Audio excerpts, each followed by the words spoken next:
that melee attack stand out dramatically, which also makes sense because dude's got a pistol and a sword. It's a plasma pistol, still a pistol. Zacharias stands out as one of the few perfectly balanced cards when it comes to attack stats, and while this works for some cards, when your only option is Furious Charge, right, you would rather prefer a higher melee. So that's what we've done here, but also kept the overall balanced attack line to keep him primed for versatile techs and warlords like Azrael. So I really appreciate he got the melee buff, but does still have that high ranged attack. This makes him a very balanced card, like they said, but makes him a lot more tempting in decks where you will be leaning on multiple attack stats, which fits with Azrael. Look at that. The theme all comes together. Alright, next up, this is an obvious one that needed a tweak. This guy right here always competes directly, previously, so his points have changed. He used to be exactly the same cost as this guy, Fenric, who usually won out. Spoilers. Brother Remiel got -1 cost, so he went from right next to this guy to a little bar up. Historically been a back and forth between the Space Marine Aggressor, who was the best, while Remiel is the Dark Angel. Current has the most range. Fenric, Space Wolf's Aggressor, has significantly more wounds and melee, so he's a more balanced card, and if you're running a deck that has multiple attack types, Fenric is the obvious choice. To final separate them from literally being side by side, Remiel is going down by 1 cost, hopefully putting aside their rivalry by now. So he's Remiel got into timeout. But yeah, so there are definitely decks and combinations where 1 point will make a difference, especially if you're doing kind of a melee heavy or a infantry heavy Tolmaron deck, and so that 1 point could really be felt in a couple decks, and then just it does make him a more tempting piece than Fenric, and makes it feel better, because Fenric's balanced stats do feel like they're worth a little bit more, and that's why choosing Fenric was always the option. I'm not totally sure 1 point is going to be enough to make Remiel stand up over Fenric, but we'll see. Oh, this one is still a mainstay of my decks, and maybe I'm leaning on something old here, but I was surprised to see him on the list. Lazarus. I will say he has felt a little bit behind the power curve, but still is a great utility piece that's been in a lot of my decks. But he gained plus 15 wounds, and plus 7 base melee. And again, you can see how much that buffed up that upgraded version here too, which his melee was already pretty good, but that makes it way better. So this dude is extremely tempting now. Yeah, that's a good punch. And then once you get that regen to top off the now increased wounds, very nice. Master Lazarus was, for a time, a very common sight in decks, but he is now somewhat faded into obscurity as the first-name Primaris character for the Dark Angels. Ooh, he deserves more than that. So a general boost to both wounds and melee should see him get the best out of both traits, Furious Charge and Regeneration. Perfect. Perfect. Love it. Next up, we're jumping quite far down to this guy. No, not that one. The other one. The other one that looks exactly the same. Yeah. Shadow of Caliban. This one got -4 cost, which is dramatic. So now it's quite cheap for what it brings to the table. Plus 10 wounds and plus 5 range. So mostly it got cheaper and more durable, but then also got the additional ranged attack, which makes it a really good support piece in a Tolmaron deck now that you can squeeze a bunch more in there. If you had Remiel and the Shadow of Caliban in your deck, you have enough space in your deck now for a whole additional card based on how much cheaper these two have gotten. The Dark Shroud has always been one of those cards that Space Marine players want to include in high power range decks, but has never quite felt like it delivered value. A bulky, high mono attack Inspiring Presence card seems like a must-have, but always felt awkward when building a deck, because it costs too much for the stats it brings. Excuse me. So we've cut the cost by a different amount, making it less of a pick that compromises other choices, and giving it a small but meaningful amount of additional bulk and attack, so that hopefully it can fit into that desired role. Totally makes sense. It's a card that I never feel threatened by when I play against it. I occasionally play with it, so I do think that change was probably needed, and appreciate it. So, next up, we're going to jump to a somewhat sad change. Asterath. -20 wounds, which is significant, and then -10 base melee, which you feel very quickly. So we're looking at that max level here. Dramatic reduction in total melee cost, but Sucker still has 150 base melee, so he's doing just fine. And that's kind of the point they made here too. Asterath is not a Dark Angel. I mean, you know, you could be fooled. He makes the list as one of the first cards in a while to receive a nerf. We've got a few others here throughout the balance change, and we'll talk about that in a bit. But needless to say, a strong mono attacker, single attack type, with a deployment attack supported by a strong secondary trait, Fear, is going to be a serious threat. While we don't like nerfing cards, Asterath is a card that made it into almost every melee-oriented Space Marine deck, and more concerningly, started to stray into non-melee decks too, just as okay, yeah, I see that. which is the warning sign we need to pull the trigger. Yeah. That said, the nerf is not intended to make him significantly less powerful, just to take the edge off the giant axe. Yeah, of course. And this does impact him dramatically at middle and lower level. He's not going to be as dramatically powerful kind of in that middle range. He still stacks up just fine at max level, and still at the end of the day is an extremely powerful card. This does very little to make Astorath not the best melee attacker in the game, but I do like the changes to kind of tone him down a little bit. Since they have started to tone down Astorath, I would be surprised if we don't see a little bit more toning down in the future. But he may stay as he is. It's good. I think he's an extremely powerful piece and difficult to deal with and tough to balance. So yeah, we'll see where that goes. That is the last of the Space Marine changes. We're going to go ahead and jump to Eldari. And I really appreciated a lot of these changes. This whole balance patch is full of really good notes that showed a deep understanding of kind of where the meta is and kind of some levers pulled to get things in line, which I really appreciate.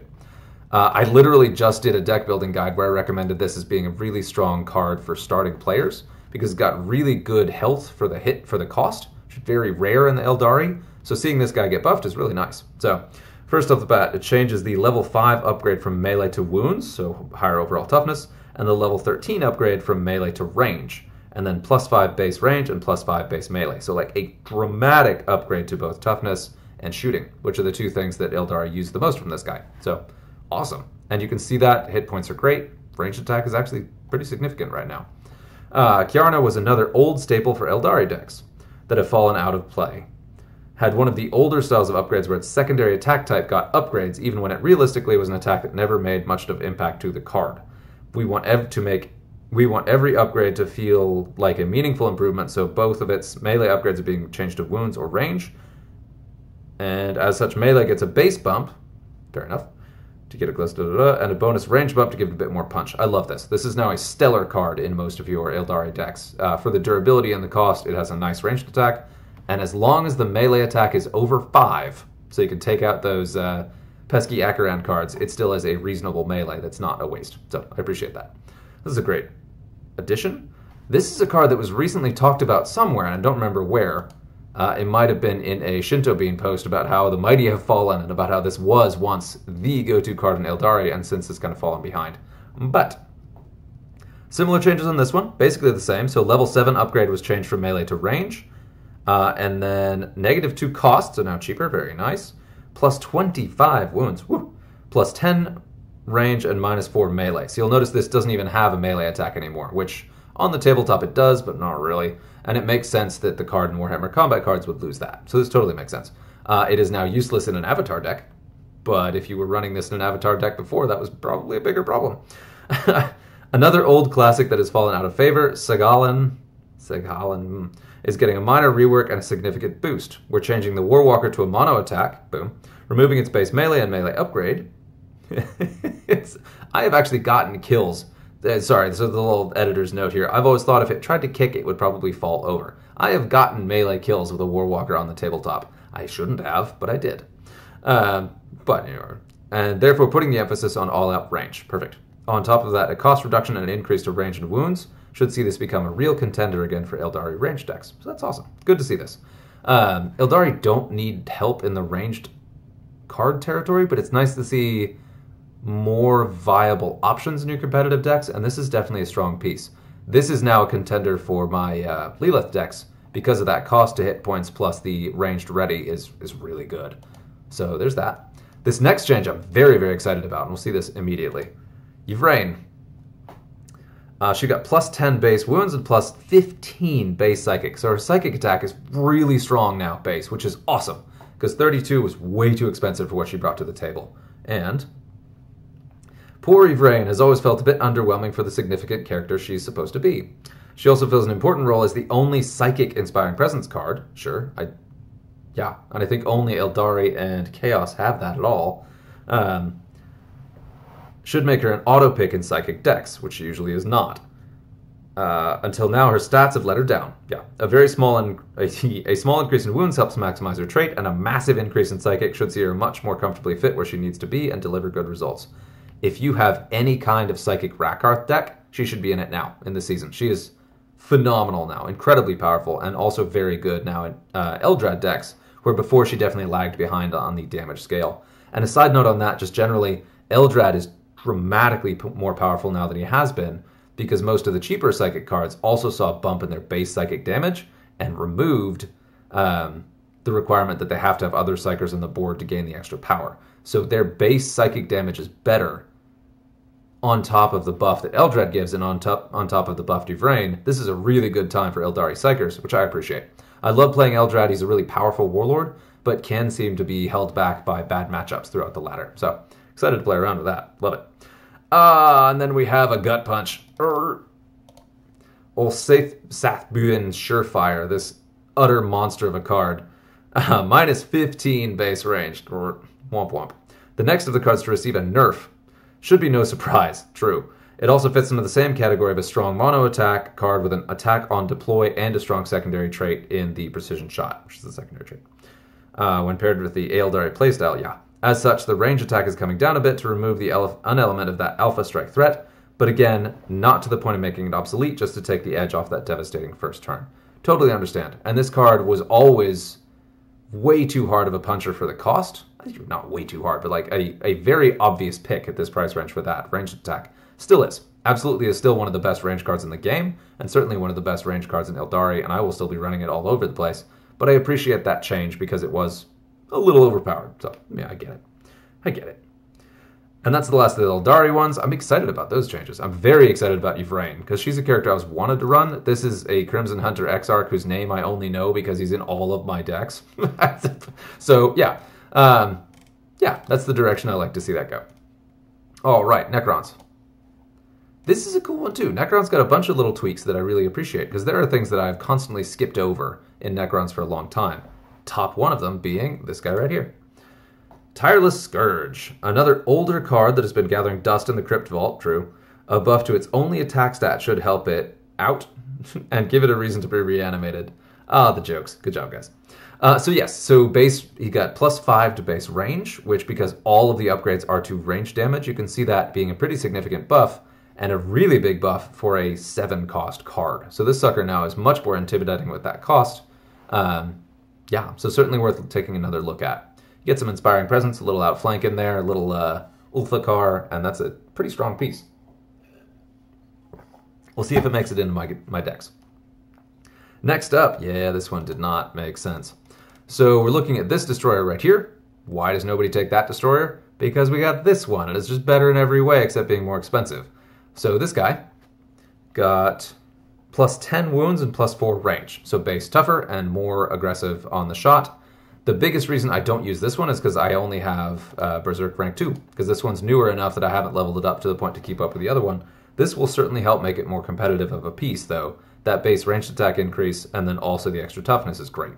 It is funny, though, the upgrades are like all health, except all health. So its maximum ranged attack is still not very impressive, but it will have a big health pool on top of all the healing in the Necron faction, and then also will have that Berserk. So this also is a natural pick to flesh out your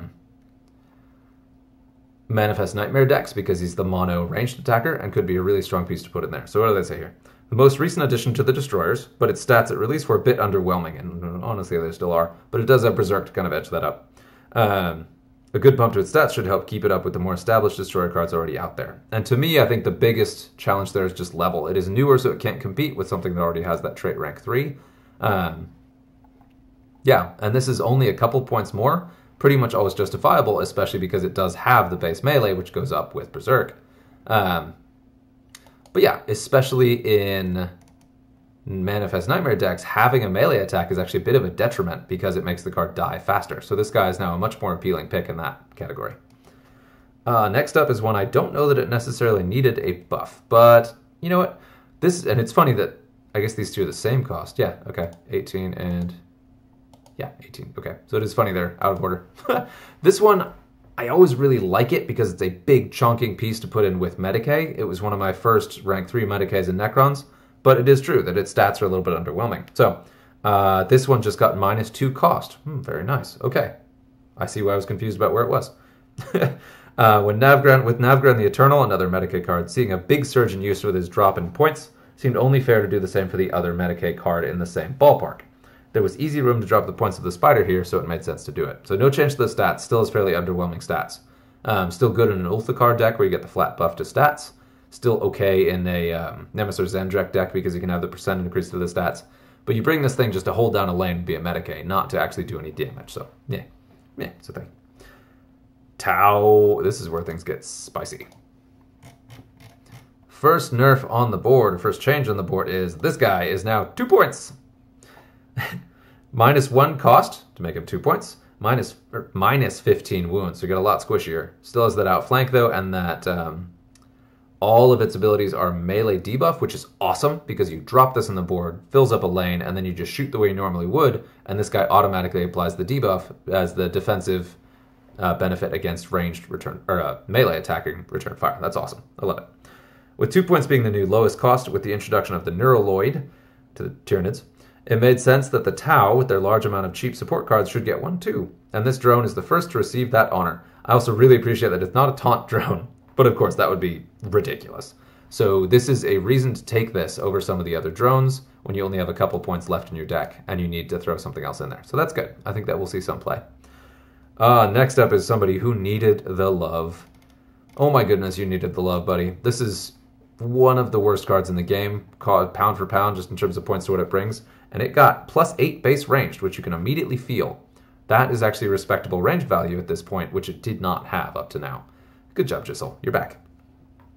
Turns out that having your unique selling point as the battlesuit with the highest melee is not that appealing in a faction that focuses primarily on range. And as such, Jessel can keep that honor, but gets an increase to range to align it better with the rest of the Tau cards at this price point. Absolutely true. So now he's actually a tempting pick, where he was basically never a tempting pick for me. He just didn't have the stats.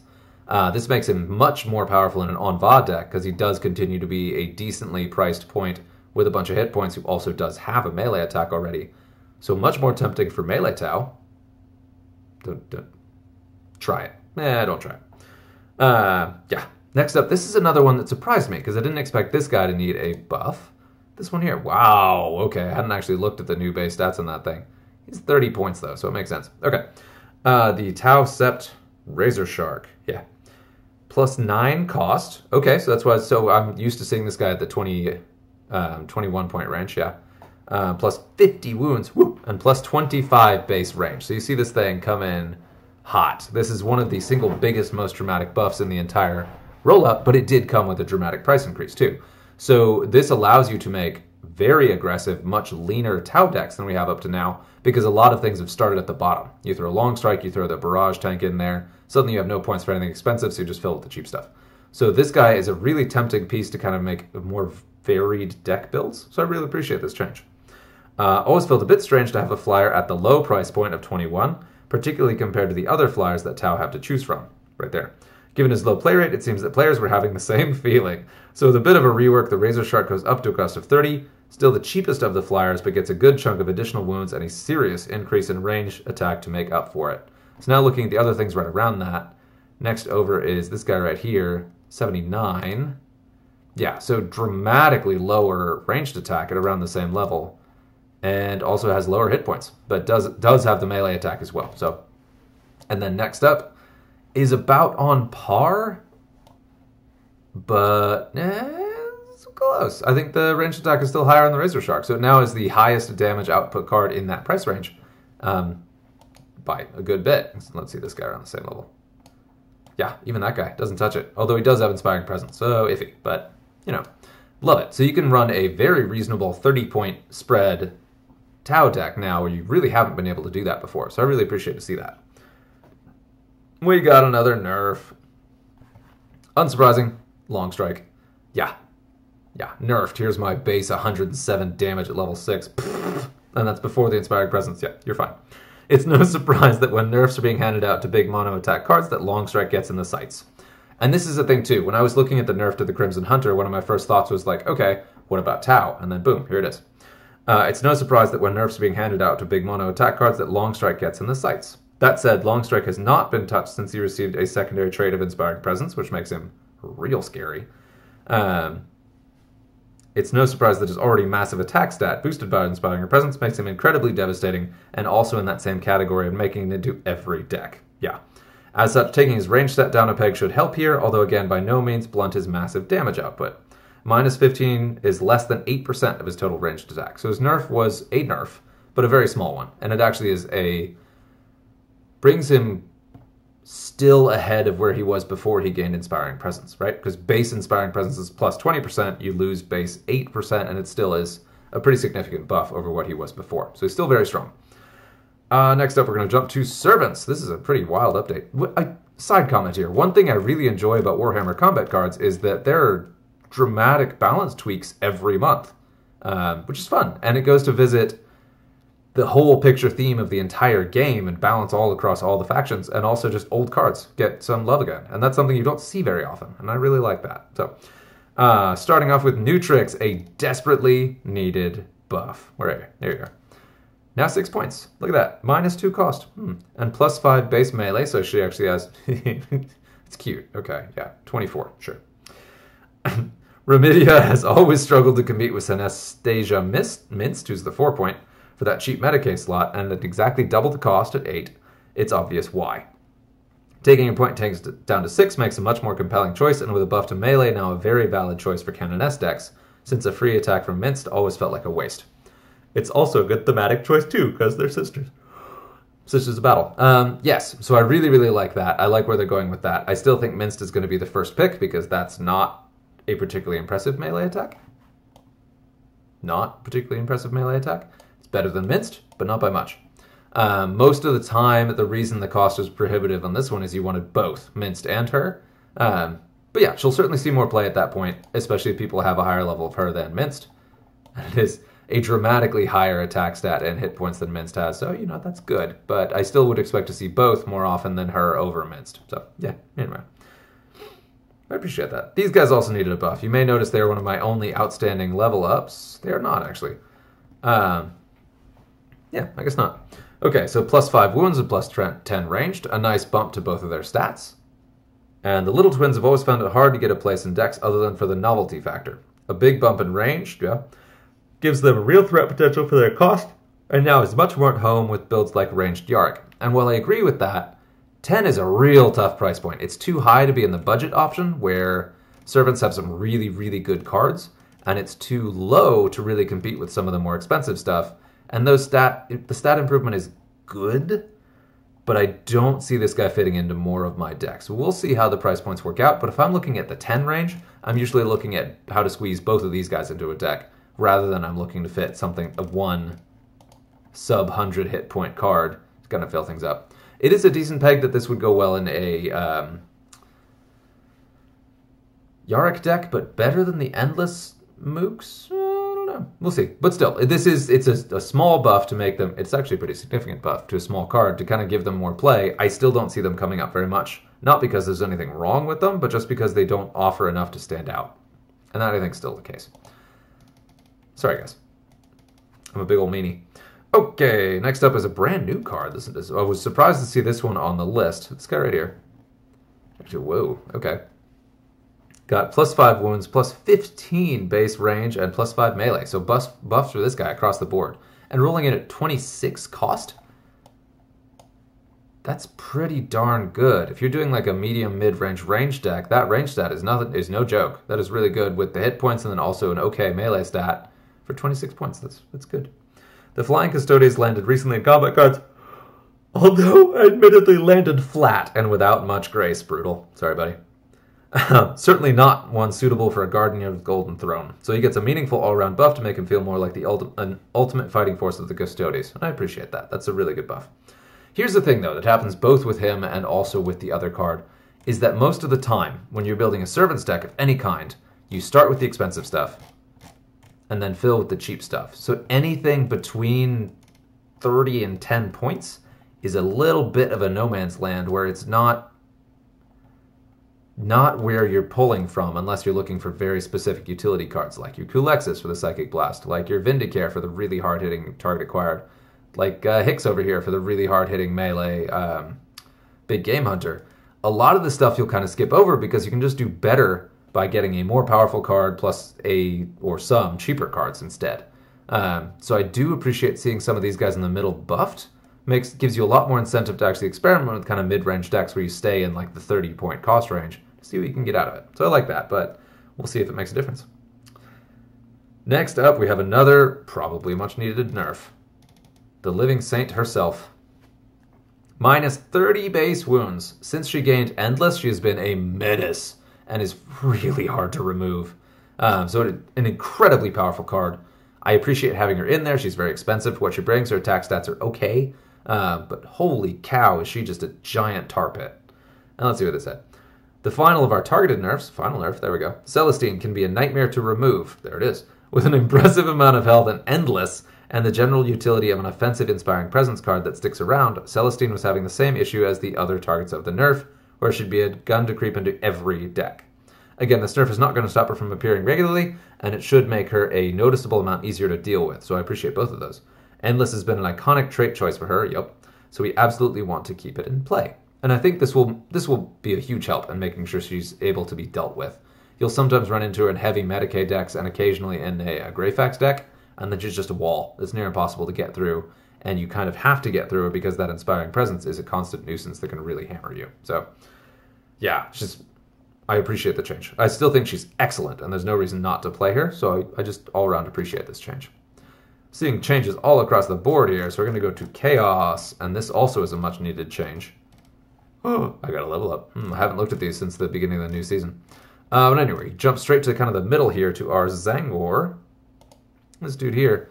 This is one I always pass up because he's super squishy for the cost, and you just end up trying to squeeze in your bigger, tougher Psychers instead of him. So I appreciate this change to actually see him be a appealing choice. So, plus 10 wounds, nice, plus 11 Psychic. Again, base, so you can see that the leveled version is dramatically more powerful than he was. He's got over 100 hit points now, which always was one of the big questions. I want to see I had like 80 or something before. So yeah, and the plus 11 base Psychic is really good, especially with that Warp Surge. Not as good as in an Eldari deck because there's no Eldrad equivalent. He just has whatever his Psychic stat is. But that makes him a better independent operator. Like, he is just independent and just comes in with Warp Surge. So he's another attack on the drop card you can use to get a lot of initiative kills. Following on the previous balance change, Tzagnar is another easily forgettable part of the Chaos Psychic roster. Not totally true. I thought about this guy all the time and could never justify bringing him. So it's a little bit worse than forgettable. Who had been left in a mediocre position for a long time due to the old dominance of Chaos Psychic. True. Knows what it did. It seems fair to bump him up like the others in the same category last season to keep him relevant and comparable to cards in other factions. Very fair. I think he's just a much stronger piece. Really, really good at that 14. So I do expect to see him see more play. That's a big buff. This is one that was interesting. This is another one of my favorite cards. I've always been scratching my head a bit to try to make him work, but the biggest thing for me is I was trying to get him to his secondary trait, which has been changed. So, yeah, Volgrar Thrice Cursed he got minus 5 cost. He continues to get cheaper. I believe he used to be in the 40 range to where he did trigger Big Game Hunter. Now doesn't, but now he's getting cheaper and cheaper. His attack stats and hit points are great for the cost he had before, so for 30 instead of 35, he's a really strong contender out there, especially if you start getting that regen and secondary trait. Volgrar has always been in an odd spot and definitely felt out of place at his current price point. Nestled in between a number of prominent named characters, weird, cutting his points down and his wounds with it makes sense and means he's still, he got, minus 50 wounds, wow, okay, so he did get considerably less durable, but he's still really durable, especially with regen again. Doesn't have to compete with some of the more powerful and iconic fan favorites, like Karn. In addition, Deathblow didn't do that much for him, which I kind of disagree with that, but okay. So switching that to Fear, excellent secondary trait, should give him a more tailored role of a versatile lane blocker, and fits better overall with the Nurgle theme. True, absolutely true. This does make him much, much better in Glogothrox decks. Once you start getting to level 9, even level 1 Fear is really good, and is a lot more impactful in the game than Deathblow because it is in play the entire time he's in play. Means that when he dies, he doesn't have any benefit anymore, but still, this is a cool change, makes him a totally different card, and I will be taking a very close look at how to use this guy, because he's one of the few cards in that price point that is on the cheaper side, has good hit points and good melee stats, but also has a good ranged attack. And that's something I've leaned on a lot for kind of my more competitive Skulltaker decks, is having cards who can trigger the Skulltaker ult, but then also have some offense in ranged. So that's great. I like this. Next up, oh boy did this card need some help. And I think I just talked about this one. This is our Defiler, which is still one of my favorite models in the Chaos lineup, despite being ancient and potatoey. Black Anguish, the Defiler, got -4 cost, which is awesome. Was 54, now it's just 50. The Defiler is rarely seen in any deck currently, and with the release of larger and more threatening cards in the Chaos roster, it's hard to justify taking him over other cards in the price bracket above. A decent chunk being taken from his cost should help lessen the problem. Now that is true, but one of the biggest problems we have is that Chaos does not do ranged very well. It doesn't do the best attack type in the game all that great, and there are no Warlords that really synergize well with a ranged attack deck.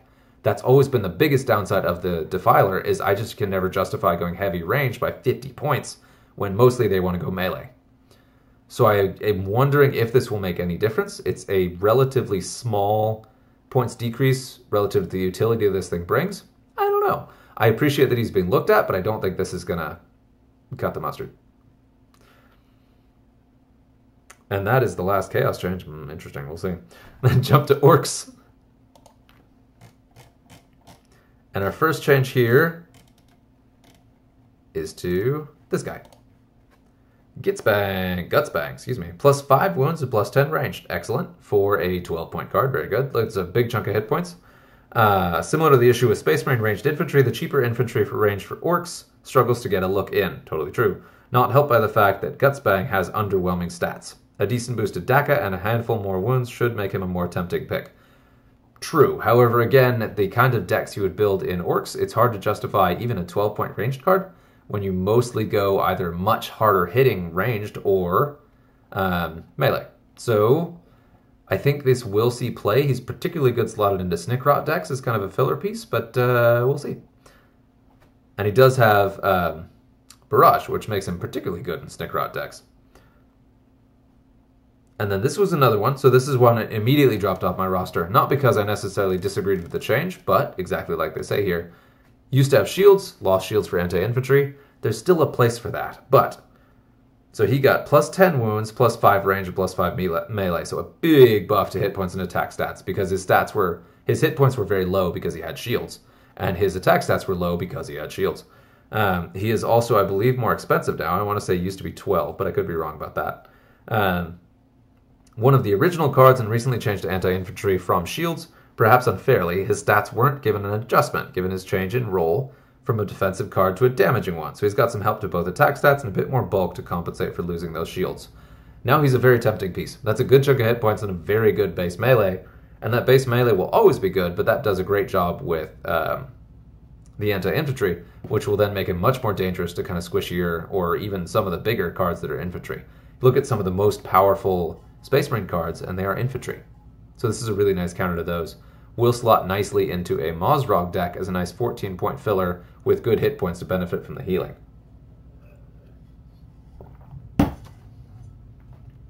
Yeah, I do like that comment. Perhaps unfairly. Perhaps. I wonder what the play rate change was when he lost his shields. Someone even brought the guy. Now people don't know what to do with him because they've never looked at him without shields. Okay, next up we have this guy, who is actually one that I pick a lot, because if you're doing ranged, you want target acquired because you're probably running a Snickrot deck that wants to shoot off lane. So this is a guy I picked all the time, kind of, although I often swapped him out for the 6-point because you just couldn't justify the full cost of him, which they say. And he got +15 base range, very nice, and +2 base melee, so his range has gone up dramatically. Makes it much more dangerous, especially, again, in a Snickrot deck. Point for point, Odd Log was a bit underwhelming in stats and was realistically being picked due to his position as the only ranged-focused target-acquired card for Orcs. Done. Giving him a significant boost to attack should make picking him feel like less of a tax to get access to a desirable trait. True, and I do appreciate all that, but at the same time, there's really nothing wrong with him being picked because he is the only ranged focused character with that desirable trait. So that's still why he's going to get picked. He's just more desirable. So, but I do, on the context of feeling less like a tax, I do really appreciate that, because I was actually willing to regularly just use the 9 points elsewhere and pay the 6 for a melee focused target acquired character because this guy didn't offer enough worth the cost. So yeah, makes sense. And that is it for Orcs. So just looking at kind of the medium lower cost infantry. All right. Now to Tyranids. This is some very exciting changes in this one. All right, what do we got here? Space Bugs. Number 1 Space Bug. I am so pumped about this. The Humble Ripper Swarm. as an Endless card was such a liability because any single deck that wanted to kill your cards, everything Eldari, Helbrecht, Badruck, all of these decks loved having the double copy Ripper Swarm to just feed them and just completely annihilate you. So it was a huge liability to take Rippers. But now we get a 3-point Medicae, which is such a massive buff to Tyranids and big Gribbly Tyranid decks. I love this. This is going in all of my decks right away, and we're rocking these suckers this season. This is awesome. I had actually stopped taking the Rippers because they were such of a liability, and this makes them so much better. Even if they're going to die immediately, it's only a single copy and is so much less of a liability than the double copy was. And it didn't make any sense because Endless is supposed to be good, but there are a bunch of other Tyranid cards with Endless, and it's just really rough to have a low hit point Endless card in some of the more challenging matchups. So, trait challenge from Endless to Medicae. If there's one trait that Tyranids have access to a lot of, it's Endless. True. And if there's one they don't, it's Medicae. Also true. So now we have 2 Medicae, and that is so good. I'm so excited. Okay. So this solution speaks for itself. It also has the benefit of allowing Tyranid purists, does say Tyranid Pursuits, but sure, whatever, to bring a Medicae to Hive Fleet list without support from the cults. I love that. I love thematic changes. That warms my heart. As to why Rippers, the cheaper the Medicae card, the more valuable, and from a lore perspective, it's the Ripper's job to break down biomass to generate more fuel to churn out more Tyranids. Perfect. Also supported by the Assimilation Swarm on the tabletop, which hands out a form of regeneration to units, with Rippers being a key part of that. Love it. Love it. What's not to love? Good reasons based on lore, tabletop, and in-game demand. Ah, music to my ears. My own voice is music to my ears. I'm not going to think about that too much. Leatherback Haines. This is also one that I use pretty regularly, but did get pushed out of my decks a lot just about on points, because he wasn't worth the 7, even for that melee ready. So I appreciate this. So you got +7 base melee, which is nice. You can see his melee stat is still quite low, but he's still 7 points. We'll see. An old stable, I believe that's supposed to be staple, of Gosar decks is now somewhat left behind and underwhelming. True. If there's one thing you can always do with more of, it's melee, particularly with the scout trait, to maximize that impactful first turn charge. Excellent. And he is on a bike, he's very fast, so including this in your deck does give you more chances of doing a turn 1 charge and getting initiative, so it's good. There is another kind of hidden perk to taking him. It's not shown just right here. But I'm really glad to see that, because since this thing dropped on the table, I mean, sure, it's dramatically more expensive, but my god, the stats in the same range are way better and has the same trait and more hit points. So you could pretty much always justify bringing this guy instead. But I'd like to see him making a splash again. Next up, we have this thing, which I think I have level 1 of. Yeah, this thing. New card. Got +15 wounds, nice, and +12 base melee, very nice. So we'll go with that Furious Charge. Another new card that came out somewhat underwhelming. While it's great to release some more expensive cards to help with the issue that it's very hard to make a full cults deck without having many points to spare, true. These cards need to be worth taking, so a big all-around buff should give this card more reason to be taken, other than it fills a gap for a more expensive cults card. Love it. So very good thinking about the whole thing, and they're really thinking about how to run a successful thematic Genestealer cults card. This guy loves to be in a Gosar deck. You let him ramp it up, and then Furious Charge with the heavy melee attack. So the buff to melee attack is awesome for this. And that's it. Boom. There we go. Closing notes. As promised, a quick general point about the cards being nerfed. The key issue with most of these cards is the high mono attack cards with an offensive trait dealing massive damage, either eliminating other big hitters in their first turn or achieving a near total board wipe, because they could hit and then attack when faced with smaller cards. So this also is a way to kind of buff things like Endless. I love it. It cuts down the level of strategy and response for other players. That said, the nerfs are minimal compared to their overall stats, but reining them in a bit is not a bad thing. Additionally, when these cards appear in every deck, sometimes even breaking synergy with the rest of the deck, it's when action needs to be taken. True, so they were talking about Astaroth being taken in ranged decks. We'll be monitoring them, of course, and if anything turns out to be too much, we can turn the dial back easily. I appreciate the changes. So far, they felt like very small nerfs, so I actually expect them to be too little. And it may not actually turn the tide yet, but that's a tricky balance to strike, right? So we'll see. Other than that, we're still aiming for impactful changes to a number of cards this season and looking more towards reworks, such as upgrades or trade adjustments, to shape cards a bit more meaningfully than just a few numbers here and there. So I really, really like this. So when they change traits on a card, whole new world, and there were a bunch of changes in this one. So Real quick, before I let you go, let's go ahead and let you go, whatever. You can leave whenever you want. Let's take a look at the Battle Pass, which is Dark Angels themed. And we've got a couple things here. So it's really focused around epic